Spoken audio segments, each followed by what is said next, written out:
Hello everyone, welcome back to my channel. I hope you all are doing well and enjoy my fan fictions. So let's start our fan fiction journey. ये guilty lover of innocent criminal का next part है. Let's started. Finally wing की सच्चाई आज सबके सामने थी. पर क्या इन सब चीज़ों का कोई फ़ायदा था? जवाब है नहीं, क्योंकि विंग तो मर चुका है. आज उसकी सच्चाई भले ही सबके सामने है, पर विंग सबके सामने नहीं है. आज हर इंसान गिल्टी है, पर जिस पर्सन के लिए वो सब गिल्टी फील कर रहे हैं वो पर्सन तो मर चुका है. तो इन सब झूठे दिखावों का कोई फ़ायदा नहीं था. वांगजी ने सबको ये बता दिया था कि विंग ने उसके सामने ही उस हील से कूदकर अपनी जान दे दी. उसने सुसाइड कर लिया था और सुशे ने भी ये एक्सेप्ट कर लिया था कि विंग उसी के कहने पर मरने गया था और वांगजी उसका गवाह बना था. फाइनली विंग सबके बीच से जा चुका था. वो मर चुका था. जब वांगजी ने सबको बताया कि उसने खाई में कूद के अपनी जान दी है, तो सबको कहीं ना कहीं होप थी कि हो सकता है विंग बच चुका होगा. इसीलिए सब ने अपने अपने तरीके से विंग को नीचे खाई में ढूंढने की बहुत कोशिश की थी, पर कोई फ़ायदा नहीं था. नीचे जो रिवर बहती थी उसका फ्लो बहुत ज़्यादा था. अगर कोई गलती से भी उस पर गिर जाता तो उसका बचना नामुमकिन था. और विंग तो बहुत ज़्यादा ऊपर से गिरा था. इतनी ऊंचाई से गिर के उस रिवर के फ्लो में बचना लगभग नामुमकिन था, जिस वजह से मजबूरी में जब बहुत कोशिशें की गई तब भी विंग नहीं मिला, तो सबको ये अज्यूम करना पड़ा कि विंग मर चुका है. आसपास के गाँवों में भी विंग को, यहाँ तक कि उसकी लाश को ढूंढने की भी कोशिश की गई थी, पर कोई फ़ायदा नहीं था. तो सब ने यही मान लिया कि विंग मर चुका है और हो सकता है नदी के तेज़ बहाव के चलते उसकी लाश तक कहीं दूर जाके ही गिरी होगी, या शायद पानी में जो जानवर होते हैं उन्होंने उस लाश को खा लिया होगा. अब इन सब चीज़ों के अलावा, या इन सब चीज़ों को मानने के अलावा उन लोगों के पास कोई रास्ता भी नहीं था. तो उन्होंने विंग मर चुका है ये सोचकर उसका फ्यूनरल भी किया था और बाद में उसकी ग्रेव भी बनाई थी. आज विंग को डेथ हुए 2 साल कंप्लीट हो चुके थे. आज उसकी सेकंड डेथ एनिवर्सरी थी. हर कोई ग्रेवयार्ड में मौजूद था और विंग के ग्रेव के सामने था. हर कोई अपने अपने गिल्ट में जीता आया था. इन 2 सालों में 2 सालों में बहुत सारी चीज़ें बदल चुकी थी. यानली ने विंग की लास्ट विश को कंप्लीट करने की पूरी कोशिश की थी. वो उस हादसे को और मेंग्याओ को भूलने की कोशिश कर रही थी, जिसमें जिन जिशुआन उसका हस्बैंड उसके साथ था. बहुत हद तक यानली इन सब कोशिशों में सक्सेसफुल भी रही थी, क्योंकि जिन जिशुआन उसका बहुत अच्छे तरीके से ख्याल रखता था. जिन फैमिली ने ये मान लिया था कि मेंग्याओ ही गलत है और विंग सही था, क्योंकि उन लोगों के सामने बहुत सारे सबूत थे जिससे विंग इनोसेंट और मेंग्याओ गिल्टी साबित होता था. पर अब इन सब चीज़ों का कोई फ़ायदा नहीं था, क्योंकि वो दोनों भी मर चुके थे. मेंग्याओ को अब कोई भी पसंद नहीं करता था. हर कोई उसकी सच्चाई जानकर उससे नफरत करने लगा था. इसके उल्टा विंग मर चुका था, फिर भी अब करीबन 10 साल बाद फाइनली उसे हर कोई पसंद करता था, उसे प्यार करता था. पर इसका भी कोई फ़ायदा नहीं था, क्योंकि विंग भी मर चुका था. लैन सिचान ने भी विंग के लास्ट विश की अच्छी तरीके से रिस्पेक्ट की थी. वो भी अपनी ज़िंदगी में वापस आ चुके थे. उनका ट्रीटमेंट भी पूरी तरीके से ख़त्म हो चुका था और वो अपनी मेंटल स्टेट स्टेबल कर चुके थे. अब वो भी अपनी नॉर्मल लाइफ में जीने लगे थे.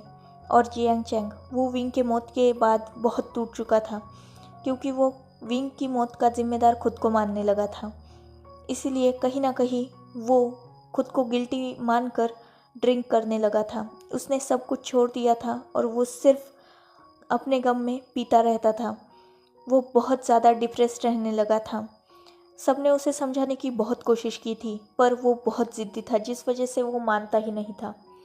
कहीं ना कहीं लैन सिचैन इन सब चीज़ों से गुजर चुके थे, जिस वजह से वो जियांग चैंग की कंडीशन को समझते थे और जियांग चैंग से कनेक्ट कर पाते थे, जिस वजह से जियांग चैंग ने भी उनसे अच्छी तरीके से बात की थी.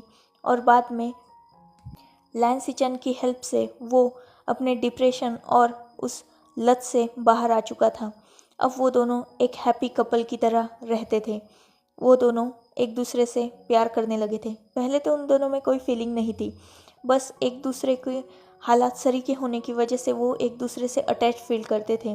पर बाद में कब ये अटैच की फीलिंग प्यार में बदल गई, ये बात उन दोनों को भी नहीं समझ में आई। और बहुत जल्द उन दोनों को जब अपनी फीलिंग्स का रियलाइजेशन हुआ, लैन सिचन ने जियांग चैंग को प्रपोज़ किया और जियांग चैंग ने भी उस प्रपोज़ल को एक्सेप्ट कर लिया था और फाइनली अब वो दोनों हैप्पीली कपल थे। मैडम यू और जियांग फैंगमियान भी विंग के लिए बहुत ज़्यादा सिंपैथी रखते थे और मैडम यू खुद को बहुत ज़्यादा गिल्टी फील करती थी, क्योंकि जिस बच्चे को उन्होंने उसके बचपन से ही नफ़रत की, उसी बच्चे ने उनकी बेटी को बचाने के लिए खुद की जान तक दे दी और जब जिंदा था तब नर्क से भी ज़्यादा बदतर लाइफ जी। वो खुद को बहुत गिल्टी फील करती थी, क्योंकि जब विंग जिंदा था तो उन्होंने विंग के साथ बहुत बुरा बिहेव किया था, पर अब जब वो मर चुका था और उसकी असलियत सबके सामने थी, तब वो भी विंग के लिए बहुत ग्रेटफुल थी कि उनके बेटे के लिए एक इनोसेंट सोल ने अपनी जान तक दे दी। जिन फैमिली, जियांग फैमिली, नीज फैमिली, जिसने भी विंग को ब्लेम किया था, वो सब अपने अपने गिल्ट में जी रहे थे। लैन सिचन ने विंग के लास्ट विश को बहुत अच्छी तरह से फुलफिल किया था। वो अब अपने भाई का ख्याल रखने लगे थे। पहले तो वो वांगजी से बहुत नाराज़ थे। इनफैक्ट वो वांगजी से बात करना तक छोड़ चुके थे, पर जब उन्हें वांगजी की सिचुएशन का पता चला, वांगजी खुद भी बहुत टूटा हुआ था, जिस वजह से वो ये सब करता था। लैन सिचन कहीं ना कहीं वांगजी की कंडीशन समझ चुके थे और जब उन्होंने देखा कि विंग के मौत के बाद वांगजी ने खुद का ही क्या हाल बना के रखा है, ये देखकर लैन सिचन को भी अपने भाई पर तरस आ गया और उन्हें विंग की लास्ट विश भी तो कंप्लीट करनी थी। विंग ने उन्हें ठीक ही इसलिए किया था और मेंग्याओ के खिलाफ इतने सारे सबूत इसलिए दिए थे ताकि वांगजी को उनकी ज़रूरत थी। और फाइनली लैन सिचन ने वांगजी से बात करना भी स्टार्ट किया था। इनफैक्ट वो अपने बेबी ब्रदर से पहले की ही तरह प्यार करने लगे थे और उसका ख्याल रखने लगे थे। पर वांगजी, वो तो खुद ही टूट चुका था, बिगड़ चुका था, खुद को गिल्टी फील करता था और हमेशा खुद से नफरत करता रहता था। पल पल उसे विंग की याद आती थी। वो हमेशा ही विंग के बारे में ही सोचता था। विंग कितना दुख में था, अब इसका अंदाज़ा वांगजी को था। उसका वो अकेलापन, दर्द, दुख, आंसू, तकलीफ, जख्म, हर चीज़ अब वांगजी महसूस कर सकता था। पर इन सब चीज़ों का अब कोई फ़ायदा नहीं था, क्योंकि उसकी वो प्रीशियस चीज़, उसका वो प्यार विंग उसके पास नहीं था। आज वांगजी को समझ में आया था कि असली प्यार का मतलब क्या होता है, झूठा प्यार कितना दर्द देता है। वांगजी को अब हर एक ये पल याद आता था जो उसने विंग के साथ बिताया, चाहे वो अच्छा हो या बुरा हो। पर अब कोई कितना भी गिल्टी फील क्यों ना करे, विंग तो सबके बीच से जा चुका था, वो मर चुका था। आज विंग को मरे 2 साल कंप्लीट हो चुके थे। हर कोई ग्रेवयार्ड में मौजूद था, पर एक पर्सन ऐसा था जिसे विंग के ग्रेव के पास आने की इजाज़त नहीं थी। वो कोई और नहीं, लान वांगजी था। जियांग चैंग और जियान यानली ने विंग को वांगजी से दूर रखने का ही फैसला किया था। यहाँ तक कि वो वांगजी को विंग के ग्रेव के पास भी नहीं आने देते थे और उसे सख्त वार्निंग थी कि वो विंग के ग्रेव के पास नहीं आ सकता। वांगजी भी इन सब चीज़ों को एक्सेप्ट करता था, क्योंकि वो अपनी गलतियों को मानता था। इसीलिए उसने भी विंग के ग्रेव के पास आने की कभी हिम्मत ही नहीं की और वो हमेशा ग्रेवयार्ड के गेट से ही विंग की ग्रेव को देखता था। जब भी वांगजी अकेला फील करता था या उसे बहुत दर्द होता था, तब वो यहाँ आकर विंग की ग्रेव की तरफ देखता रहता था और उसने आज तक कभी भी हिम्मत नहीं की थी विंग के ग्रेव के पास जाने की। वो हमेशा दूर खड़ा रहकर ही विंग की ग्रेव को देखता रहता था और खुद को गिल्टी फील करता रहता था। हमेशा की तरह आज ही यहाँ हर कोई मौजूद था और विंग के पीस के लिए प्रेयर कर रहा था। वांगजी भी दूर खड़ा इन सब को देख रहा था और वो दूर से ही विंग के शांति के लिए प्रेयर करता है, पर पास जाने की हिम्मत नहीं कर पाता। और 2 मंथ स्किप हो जाते हैं। ऐसे ही सबकी लाइफ चल रही थी, किसी की गिल्ट में, किसी की रिग्रेट में, तो किसी की बंद कमरों में। समय बीतता जा रहा था। ऐसी ही एक रात बहुत तेज़ बारिश हो रही थी। लैन सिचन एक बिजनेस मीटिंग के लिए गए थे और उन्हें आते आते बहुत रात हो चुकी थी। करीबन रात के 2 बज चुके थे। सुनसान रोड था और जंगल के बीच से वो हाई स्पीड में कार ड्राइव कर रहे थे। अचानक उनकी कार के सामने एक पर्सन आ जाता है।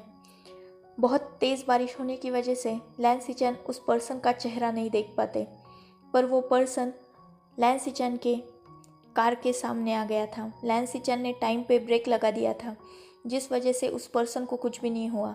वो पर्सन भागते हुए लैन सिचन के कार के पास आता है और उन्हें विंडो नीचे करने के लिए कहता है। लैन सिचन भी विंडो नीचे कर देते हैं। वो पर्सन लैन सिचन को बताता है कि उसकी कार ख़राब हो चुकी है और बहुत तेज़ बारिश हो रही है, जिस वजह से मैकेनिक यहाँ नहीं आ सकता। तो क्या वो उसकी हेल्प कर देंगे? उसे बस आगे ही थोड़ा जाना है, तो क्या प्लीज़ वो उसे आगे छोड़ सकते हैं? लैन सिचन वो कार देखते हैं जो ख़राब हो चुकी थी। ऑब्वियसली वो साइड में रोड के एक कॉर्नर में खड़ी थी और वो ख़राब लग रही थी। लैन सिचन को वो पर्सन डिसेंट लगता है क्योंकि उसने अच्छे से ड्रेसअप किया था। लैन सिचन उसका चेहरा पूरी तरीके से नहीं देख पा रहे थे, पर फिर भी वो हेल्प के लिए मान जाते हैं और उस पर्सन को गाड़ी में बिठा लेते हैं।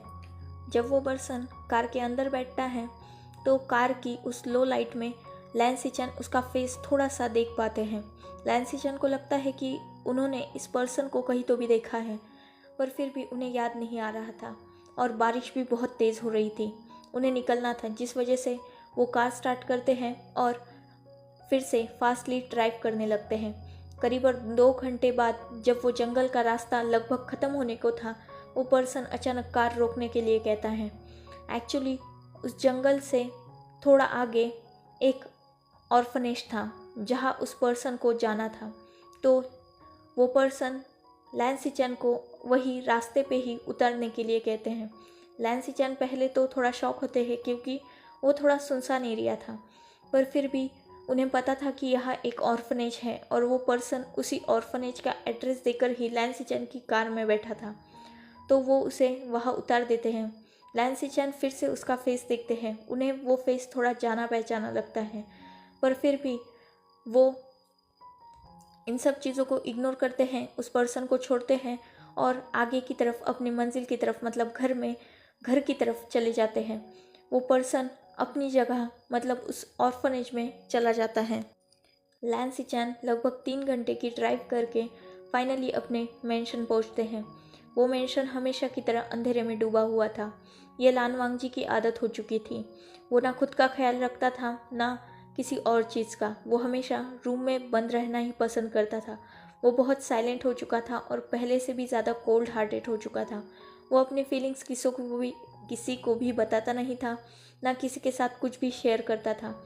वो हमेशा ड्रिंक करता रहता था। लैन सिचन ने बहुत बार उसे मना किया, पर वो मानता ही नहीं था। वो बहुत गिल्टी था, जिस वजह से वो होश में रहकर उन्हीं सब चीज़ों को याद करते टूटता रहता था, जिस वजह से वो मदहोश होना ही ज़्यादा पसंद करता था। हमेशा ड्रिंक करके विंग की फ़ोटो को देखना, उससे बातें करना, यही उसकी आदत हो चुकी थी।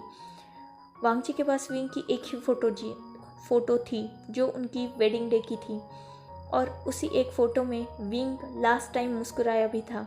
उसके बाद तो विंग इतना खुशकिस्मत कभी था ही नहीं कि उसके चेहरे पर स्माइल भी आ सके। और इन सब चीज़ों का रीज़न वांगजी खुद को मानता था, और कहीं ना कहीं वही इन सब चीज़ों का रीज़न भी था।